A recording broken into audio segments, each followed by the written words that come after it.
Here's a solution for day 2, problem 1. A polygon is graphed below. It is translated by the function x plus 1, comma, y minus 5. Graph the image. What translated means is that this figure is moved or slid to a new position, and this function describes where that new position will be. What x plus 1 indicates is that we're going to add 1 to the x coordinates of each point in the original figure.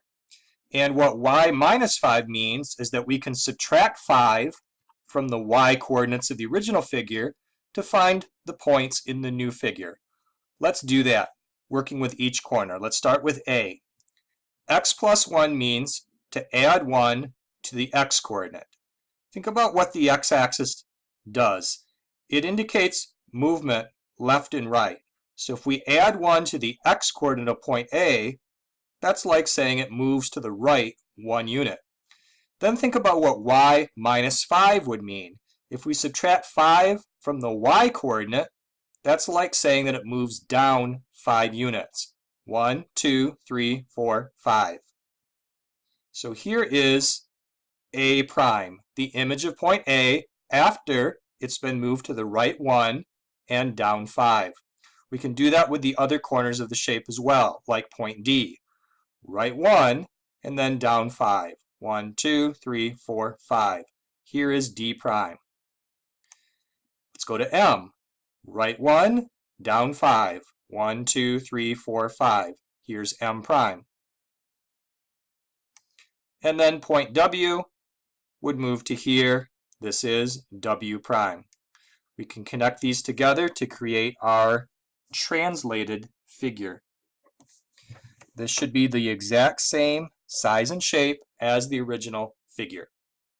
So that takes care of question A. Now question B, what are the coordinates of point W prime?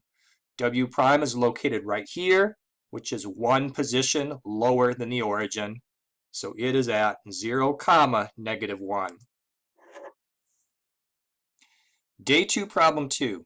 Triangles are drawn below and congruent parts are marked. Are the triangles congruent? If yes, identify the postulate or theorem used to justify that.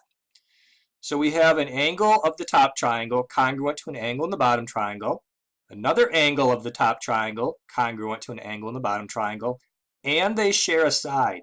Let's put a little X symbol on the shared side. This is enough information to know for sure that the triangles are congruent. So the answer is yes, and our justification is the angle, side, angle postulate, or ASA.